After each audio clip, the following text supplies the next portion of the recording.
Switch controller. And it, like, I was just like scrolling through, like, to swipe the. Shall we get started? Okay, thanks to everybody for being here today at our lecture series. And of course, I need to thank the Regional Arts Commission for their continued support of this lecture. It's the lecture series. Today, as you can see, we have Hannah Segrave, who's Associate Curator of European Art to 1800 at the St. Louis Art Museum, where she's been since 2023. Dr. Segrave earned her PhD from the University of Delaware and is a specialist in early modern art, focusing on artistic self-fashioning, images of magic and the occult, and issues of gender and queerness, although that's, well, maybe gender. Oh yeah, we got here. Her publications include the 2022 essay, The Witch's Body, Salvator Rosa's Segrave, and catalog entries related to Rosa's works for the Metropolitan Museum of Art, where she was the Andrew Mellon, I forgot to bring my glasses. Andrew Mellon, pre-doctoral art history fellow of the Department of European Paintings from 2018 to 2019. She has previously held curatorial positions and fellowships at numerous other institutions, including the Center for Advanced Studies in the Visual Arts at the National Gallery of Art, the Harvard Art Museums, the Virginia Museum of Art, and the Cleveland Museum of Art, where she was the curator of the 2015 exhibition, The Novel and the Bizarre, Salvator Rosa's Scenes of Witchcraft, which Dr. Segrave was just telling me she gave a talk on witchcraft just last week. Her current project is the upcoming exhibition, Ancient Splendor, terrible, Ancient Splendor Roman Art at the Time of Trajan, which is going to open at the St. Louis Art Museum in March.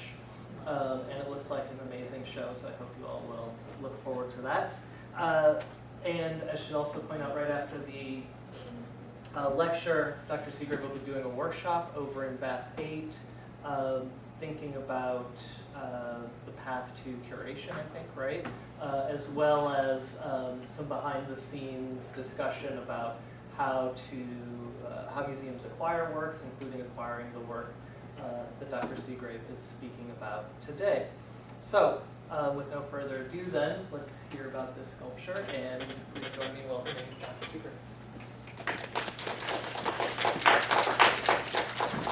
Thank you so much for being here, for inviting me, for giving me a chance to talk about this incredible Scorpio during Scorpio season. It really is perfect.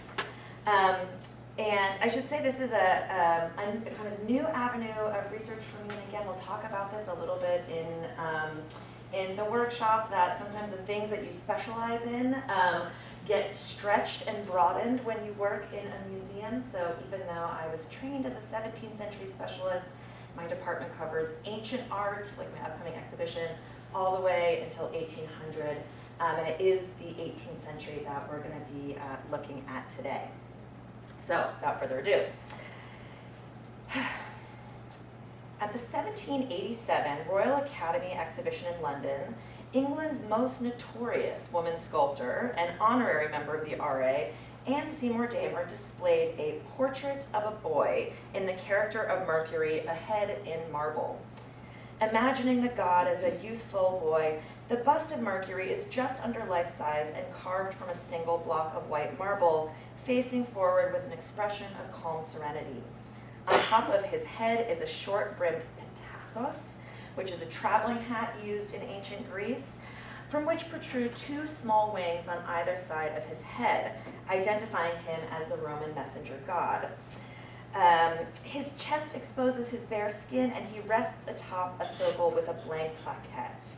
But unbeknownst to those who would have seen the sculpture in the display downstairs below the Great Hall at Somerset House, the bust is also an idealized, or maybe even imaginary, portrait of Peniston Lamb, the eldest son of Damer's best friend, Elizabeth Lamb, the Viscountess Melbourne.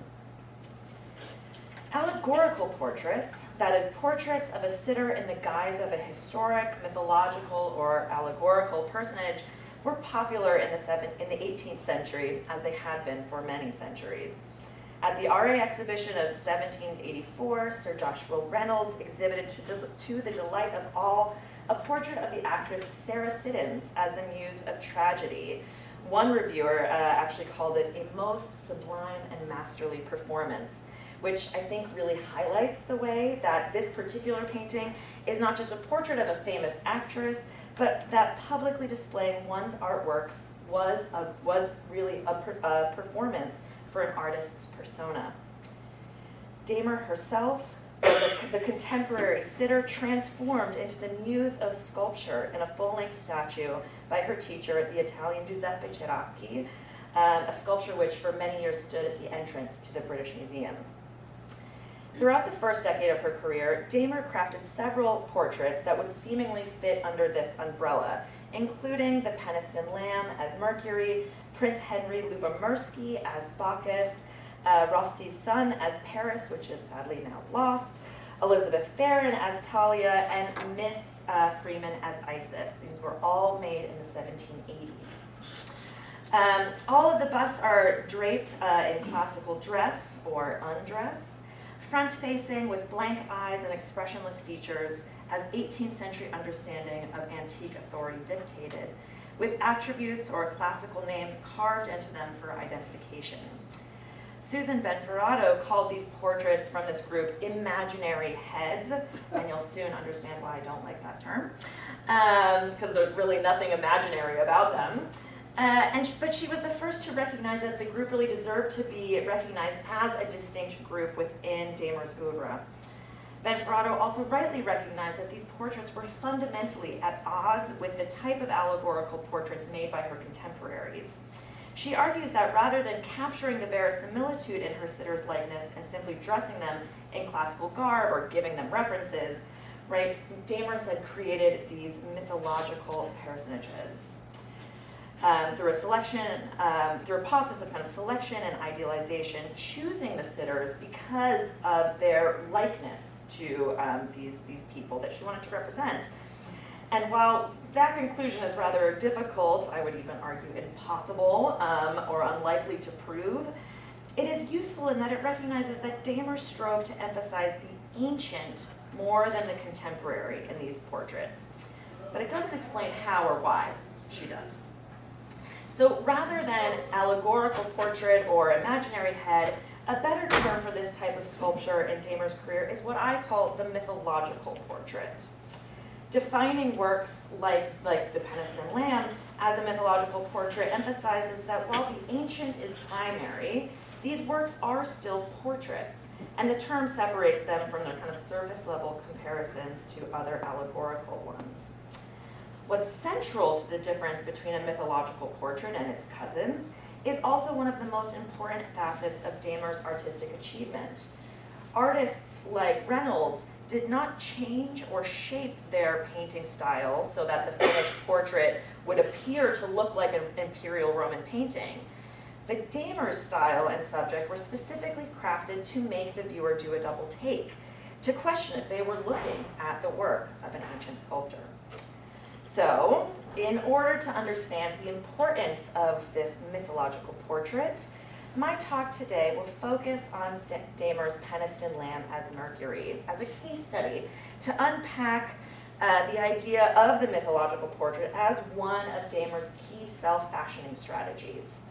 The sculpture of Peniston Lamb had passed down in the Lamb family for several generations before its recent acquisition by the St. Louis Art Museum. And I'm honored to say this was actually my first acquisition that I did for the museum, and we'll be talking about that process later in the workshop. And it's a fitting example by which to interrogate this claim because it was the first mythological portrait she exhibited in public and thus employs many of the strategies she adopted to find success in the boys' club that was the Royal Academy and the London art market of the late 18th century. Damer's mythological portraits, like her entire body of work, illuminate the glittering lives of Georgian society and, most importantly, stand as a testament to a woman who challenged the masculine hegemony of the sculptural arts, paying the price of scandal throughout her life.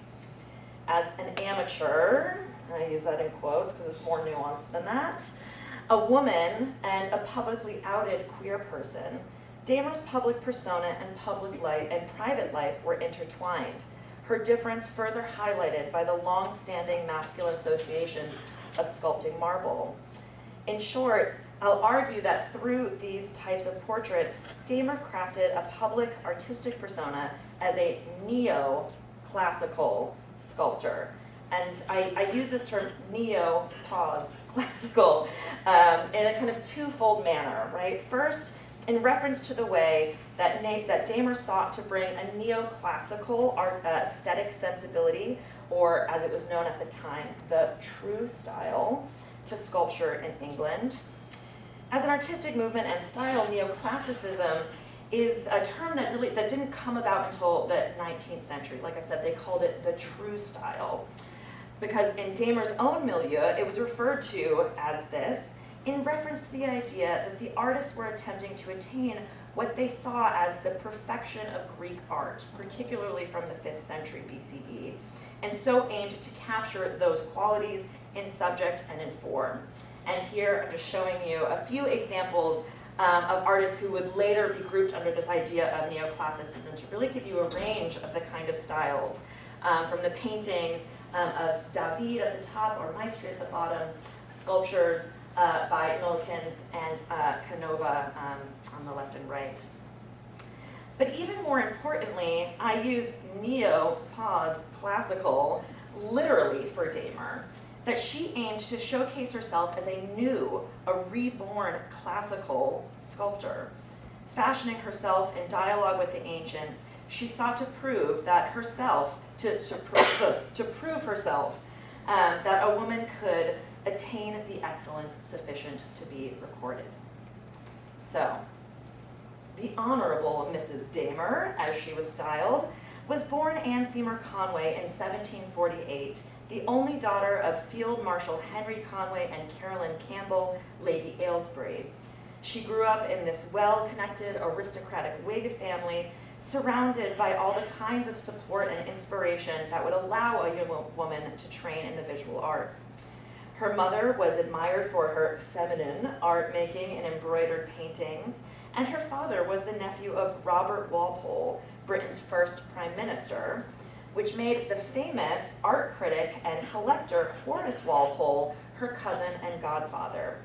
Upon his death in 1797, he left Anne his beloved Strawberry Hill house and its collections. One of my favorite little tidbits of connections, the way museums bring things together. We at SLAM actually have a painting that was from Strawberry Hill House. So I love the idea that we have one of her sculptures and one of the paintings that she grew up inspired by brought back together again. So her marriage portrait was painted by none other than Angelica Kauffman, who portrayed the beautiful and demure society girl in an allegorical portrait as Ceres, in what was one of Kauffman's own first major commissions upon moving to London. Anne was married at the age of 18 to the dishonorable John Damer, who inherited vast fortunes from his family, but squandered them salaciously, racking up massive gambling debts, and he committed suicide in 1776. It's actually a very scandalous story involving several sex workers and a blind musician in the rooms above a pub, if it's even true, but you know how rumors spread, which left Anne a widow. While widowhood and her relationship with her in-laws presented many challenges, it also meant that she received a yearly stipend to free her of financial burdens. Furthermore, she had already achieved everything that was expected of a woman of society, and thus she was able to live her life more freely without the expectations of a young single woman. Finally, Damer was able to pursue the life she truly wanted, seeking out relationships with women, traveling throughout the European continent, and devoting her time to the profession of sculpture. At the end of her life, she asked that all of her personal letters be destroyed and that she be buried with the bones of her beloved dog and her sculpting tools. I know, right? And she is famous for these incredibly sensitive portraits of animals, particularly dogs. We'll see some later. Damer's devotion to sculpture and to attaining a style worthy of the ancients went hand in hand with her artistic and intellectual upbringing. On account of her standing in society and her family's privilege, Damer's broad education was vast and hands-on. According to her biographers, she studied terracotta modeling and with Giuseppe Ceracchi, and took lessons in carving marble from the Englishman John Bacon I. Anatomy she learned from the British physician William Cumberland Cruikshanks. While her relationships with these instructors, if she even studied with them at all, is unclear, what is clear is that Damer's sculptural style had less to do with her instruction than her commitment to this true style that was neither superficial or passing, but really bone deep. Ceracchi and Bacon taught Damer the techniques of sculpture, but in terms of style, aesthetic and personal, Damer seemed to really rely on her own knowledge of ancient art, history, and literature rather than her 18th century teachers. Damer's knowledge of the ancient world and dedication to this developing neoclassical style was really a lifelong commitment, and she broadly availed herself of not only books, but also people, objects, and travel to deepen her knowledge. Robert Adam, the great neoclassical English architect, worked at Strawberry Hill House in her youth, and his book, Ruins of the Palace of Diocletian in Damascus, was in the library.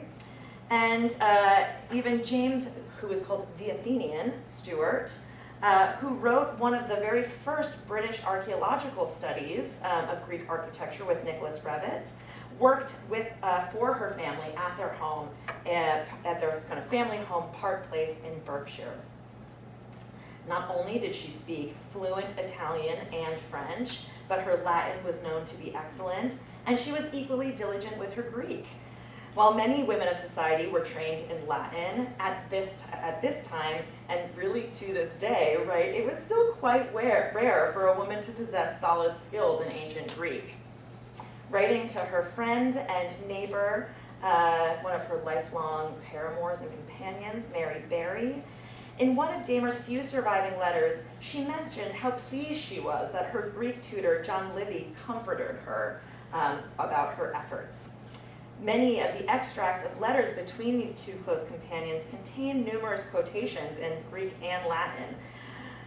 One of her biographers, not one of her favorable ones I can add, Alan Cunningham claimed that she made profuse annotations in the margins of her favorite books: Homer, Herodotus, Demosthenes, Plutarch, Cicero, Virgil, Livy, etc., and that her destroyed notebooks were the repository of her extensive research on ancient authors and art collections.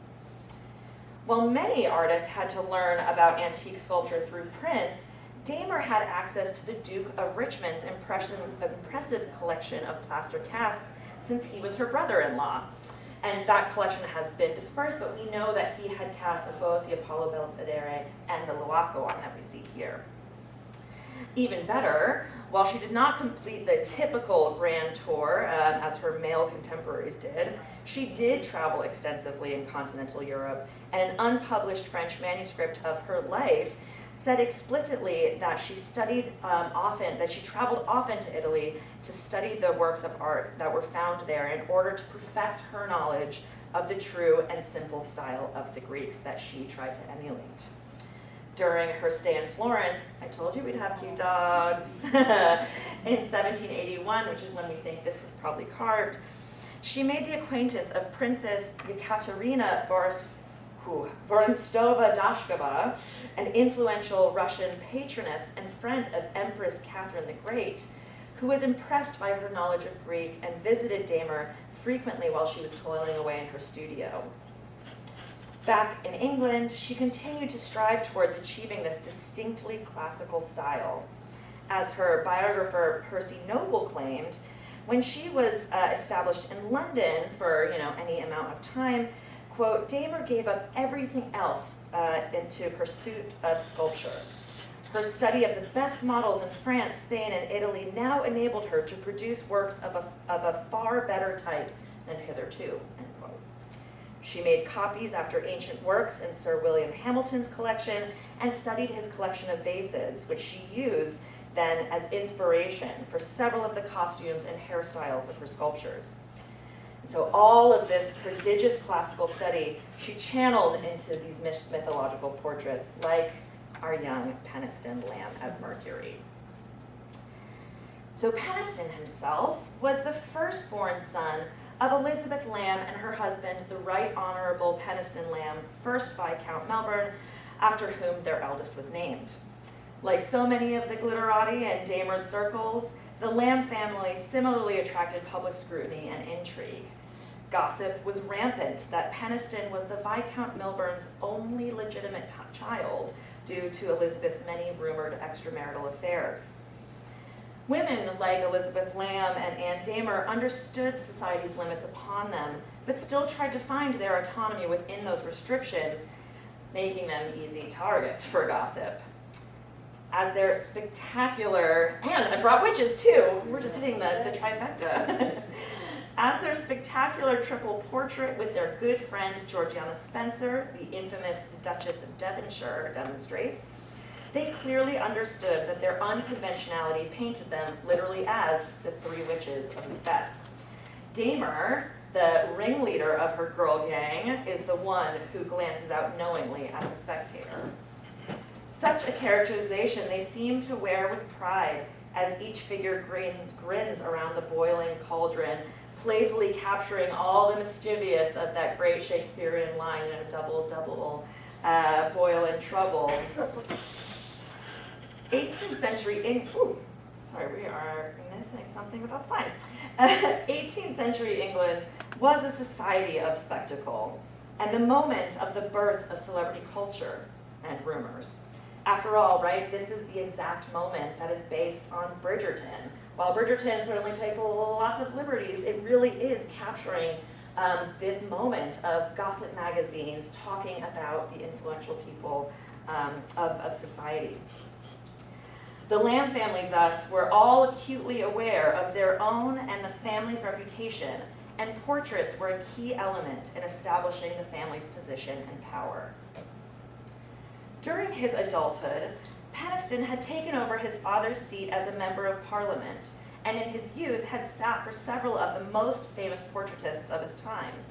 In this portrait by Benjamin Marshall from the 1790s, which is still on the market in case anyone wants to snap it up, he comes across as a confident, strapping lad in his prime with his favorite horse and dog. Despite such vigorous portrayals, Peniston died young from tuberculosis at 34 years old.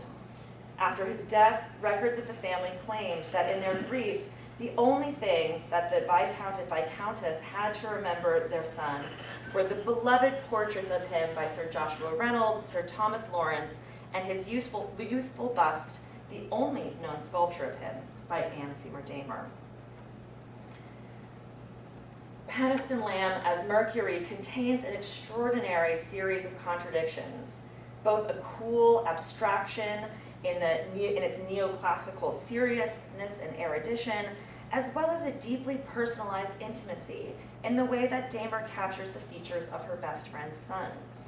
In Damer's bust, Peniston is an archetypal English schoolboy with the tousled hair and impish expression of a 15-year-old.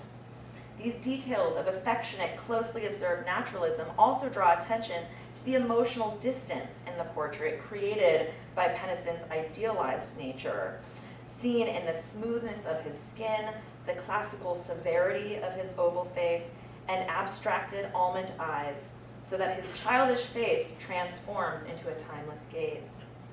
While Mercury is best known as the messenger of the gods, he was also considered the god of trickery and financial success, an appropriate charming allusion, as well as a fortunate blessing for a young nobleman. As in many of her sculptures, Damer left areas where the viewer can see the work of the chisel and drill, suggesting that she purposefully left visible her hand, but only on the back and in the deep recesses of the curls of his hair. And I hope that you can kind of see, right, these little drill marks that are kind of in those deep recesses of the folds.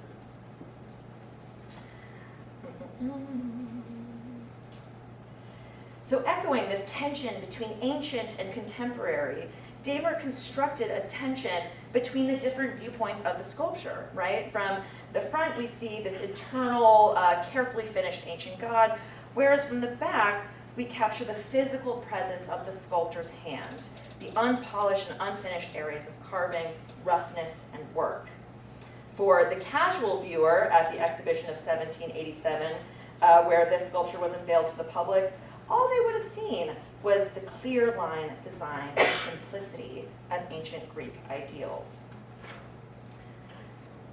And again, this kind of, I know I use this word, but it really feels like this kind of tension between opposing sides, right? Nature and artifice, human and divine, right? Really served Damer's intentions to develop this artistic persona as a neoclassical sculptor through a style that captured the way that ancient sculpture could be felt as removed both emotionally and temporally from the contemporary age.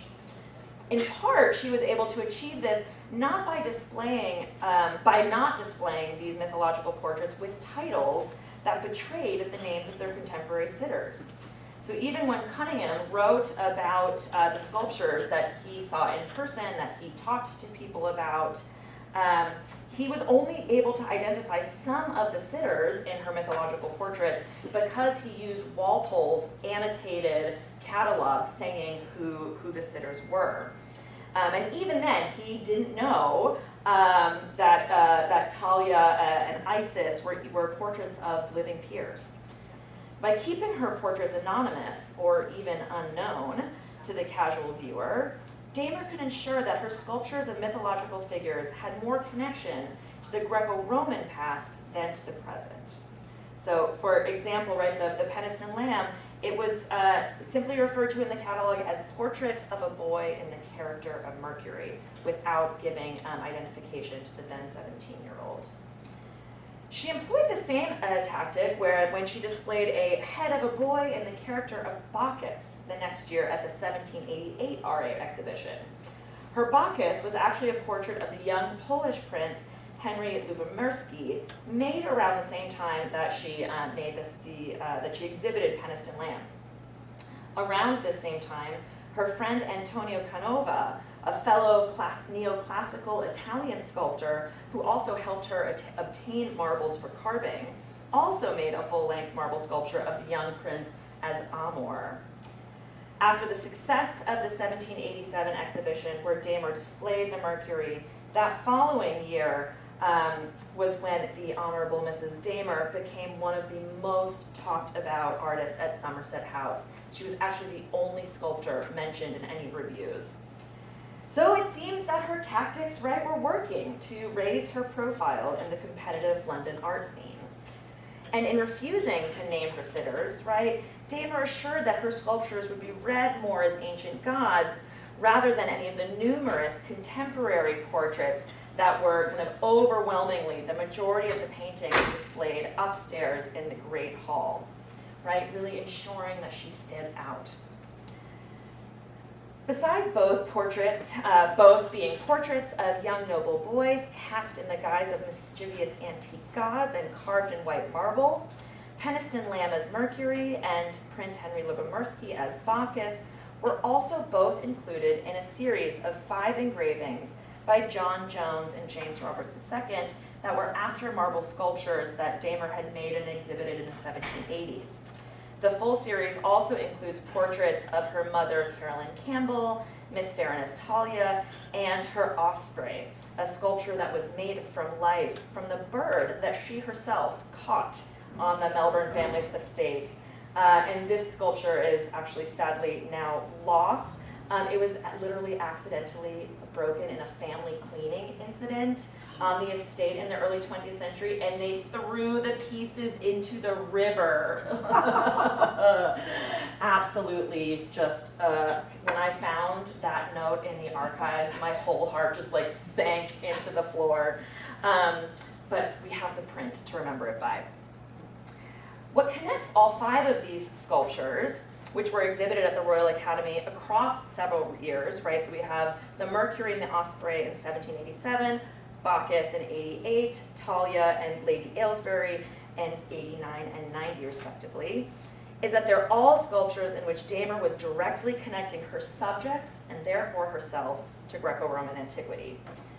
And as far as I know, these are the only prints we have directly after her works.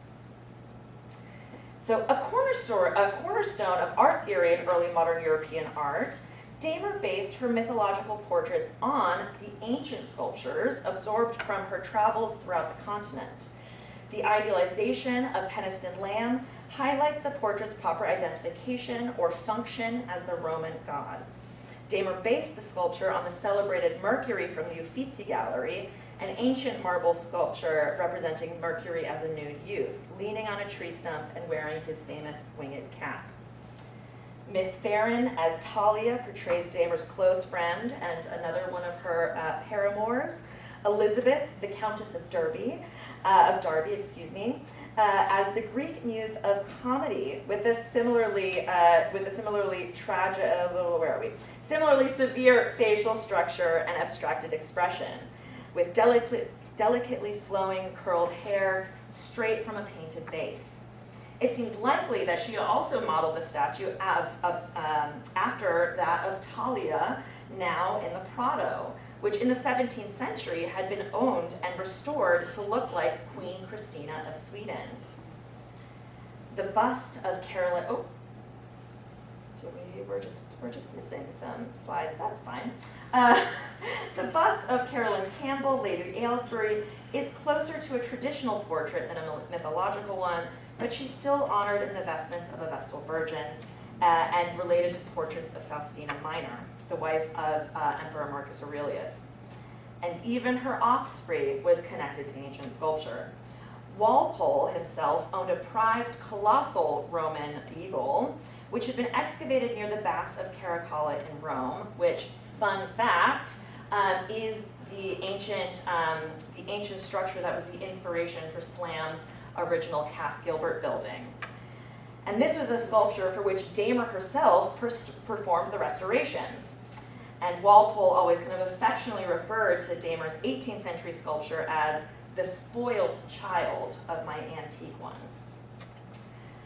Damer's reputation for having a specifically classical erudition and reputation was cemented throughout her life, thanks in large part to Walpole, who frequently wrote both publicly and privately about Missy, his very sweet nickname for her, and her innate precocious gifts that rendered her a classical genius.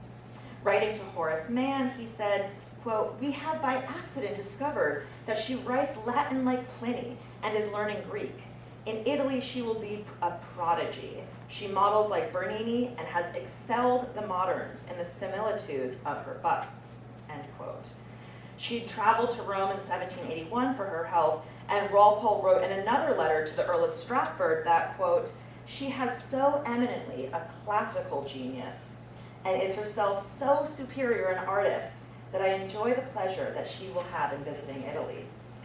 In the 1788 edition of the World Fashionable Advertiser, a prominent society paper that chronicled the lives of the Ton, the original Lady Whistledown, a poem titled "The Phoenix" credited Damer as solely responsible for reviving Greek art, thanks to her keystones Thames and Isis that she produced for the bridge in Henley-on-Thames, built by her father in 1784. Walpole again reiterated the sentiment by comparing the bridge to the Ponte Santa Trinita in Florence, and adding that, quote, "The bridge is perfect, as if bridges were natural productions, and the mass as if the Romans themselves had left them there," end quote.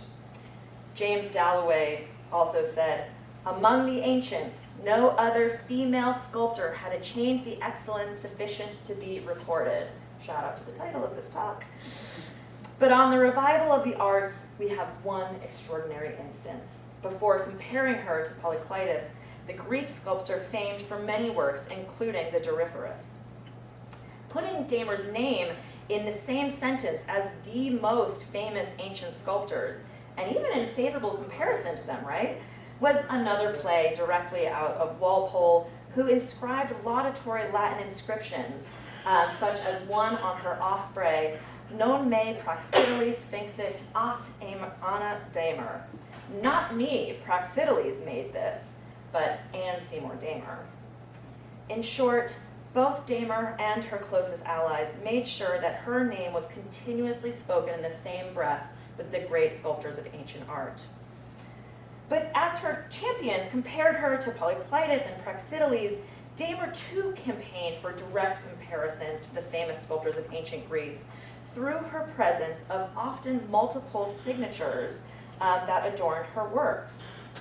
Further testament, right, to this classical erudition, but also pride over her work, and also to make sure everyone knew that a woman made this, she signed Peniston Lamma's Mercury twice on the back of his head in ancient Greek and in ancient Latin, saying, Anne Seymour Damer, the Londoner, made this.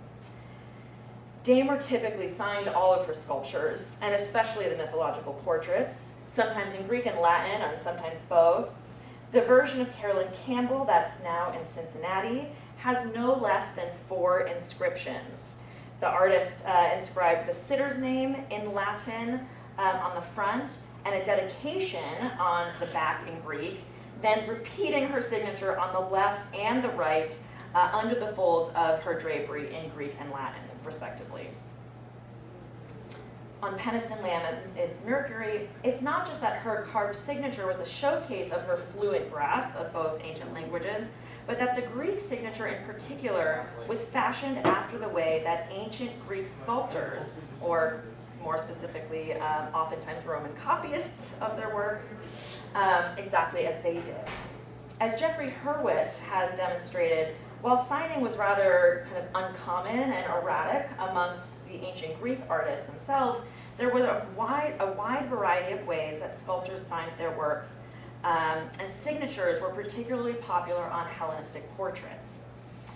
Even more specifically, Damer's Greek signature on the Peniston Lamb appears modeled after the famous Farnese Hercules, a 3rd century CE Roman copy in marble after the famed 4th century BCE bronze by Lysippus.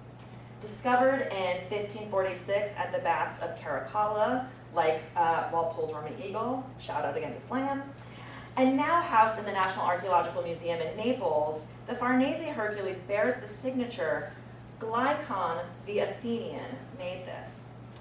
Glykon was an Athenian sculptor active in Rome in the 3rd century who was commissioned specifically to translate Lysippus's prestigious model into the kind of grand scale marble reproductions that decorated Roman imperial buildings. In England, for Damer and her contemporaries, right, the ideals of Greek art were really based on these very Roman copies, and Damer would have certainly studied the Farnese Hercules during her sojourns in Italy. Just as on the Farnese Hercules, Damer's signature in Mercury is unique in that it is split into three lines with her name, city of origin, and the Greek imperfect verb epoie, which is particular to the signature on this sculpture. A connection which doesn't seem accidental, right? If Glykon had translated Lysippus's older ideal into another ancient monument, one that would withstand the test of time, other than our poor bronze sculptures that oftentimes got melted down, in borrowing the format and sentiment of his signature, Damer seems to assert that she is, like Glykon, a true translator of the ancient Greek ideal.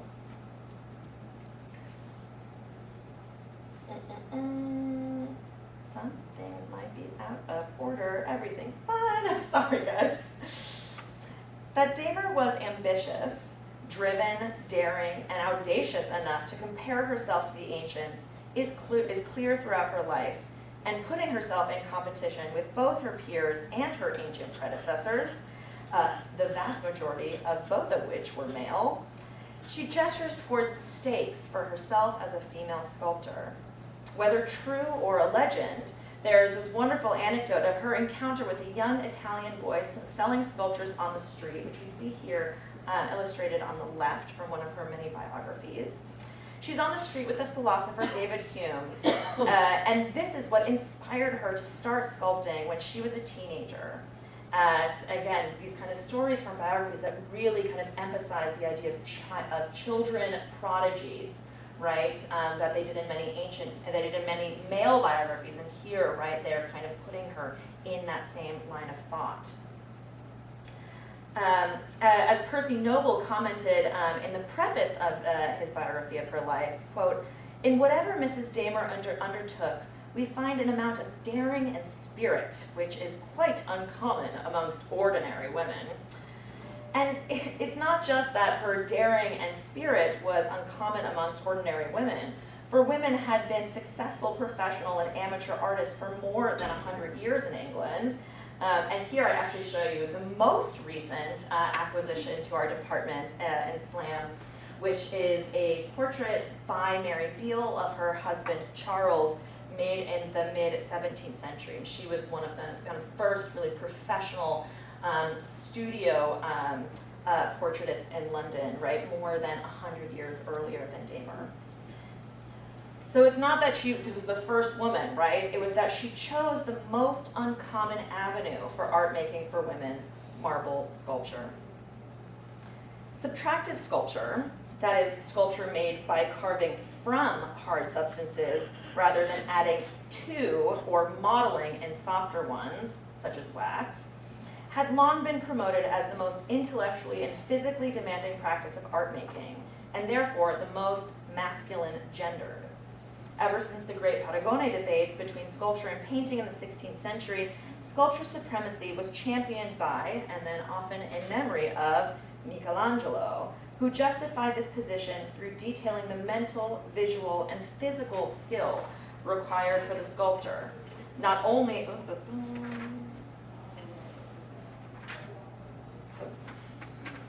and the physical skill required of the sculptor, not only through Neoplatonic ideals of art, of the truth emerging from within the marble block itself, but also in its difficult top, the literal difficulty of carving and not ruining the white Italian marble. Of course, there were several women who had carved in marble throughout the early modern period and before. Properzia di Rossi was famously the only woman that Giorgio Vasari recorded in his influential biography theory, Lives of the Most Excellent Painters, Sculptors, and Architects. But as Walpole wrote in his biography, Anecdotes of Painting, quote, "In a work more difficult and far more uncommon than painting, the annals of statuary record few artists of the fair sex, and not one that I recollect with any celebrity. How quickly men forget," end quote. Given that the marble sculpture was first and foremost associated with Michelangelo, right, the bulging and rippling musculature of his figures, right, these deeply spiritual ideas of his practice, and therefore the physical and intellectual strength of this highest regarded, as they were called at the time, old master. It's not surprising that early modern society thought that Damer and women broadly were too slim of frame and soft of hand to wield chisel and hack into hard stone. Indeed, Damer's critics claimed that she left her actual carving to unnamed assistants, which was the standard practice of the day, right? These critics had no problem when men did it. And in fact, you can see here in this early 19th century print the idea of a sculptor's studio, where we can see the the more kind of fashionably dressed artist who is there behind behind the drawing, right, working on the idea, and it is the slovenly assistant in his work clothes who's doing the actual physical hacking. So it's fine for men, but if she does it, she's not a real sculptor. Moreover, Cunningham expressed his great surprise that Damer would enter voluntarily upon the severest bodily drudgery to which genius has taxed itself. Simply daring to become a professional sculptor in marble, rather than modeling in soft wax, as was a practice deemed more appropriate for genteel ladies, Damer knew that she was very openly and directly tackling hundreds of years of misogynist claims via the highest order of art. This audacity was not easily accepted by the regimented Georgian society, and images like the infamous print titled the Damerian Apollo, which mockingly pictures her in contemporary feminine dress, seeming to hack off Apollo's manhood, served to demonstrate the public backlash that her success incited. But despite the near constant prying into her private life and the sexist interpretations of her work and accounts of her life, Damer managed to succeed as a sculptor at the highest echelons of society. She befriended rulers like Princess and eventually Queen Caroline of Brunswick. She convinced Vice Admiral Horatio Nelson, the great naval hero who led the English victory at the Battle of Trafalgar, to let her sculpt his portrait bust. And that actually became the foundation for all of his public images after. And she was actually in Paris during the 100 Days to personally deliver her bust of the Whig politician Charles James Fox to her close friends Napoleon and Josephine Bonaparte. And I argue, right, that it is these mythological portraits early in her career, like our Peniston Lamb, that helped her cement that reputation as a specifically classical genius to set herself apart from her almost exclusively male contemporaries, in order which allowed her, therefore, to garner that kind of public reputation and rise to a place of prominence in the London art scene. And when she took up the chisel for her own face, she once again portrayed herself, this time as somewhere between a contemporary woman and an eternal muse, bestowed upon the Uffizi Gallery, where she still to this day rests with all the other artists' self-portraits in the Buzzati corridor, and it's signed in Greek, as if she and the ancients were, and always will be, one and the same. Thanks, guys.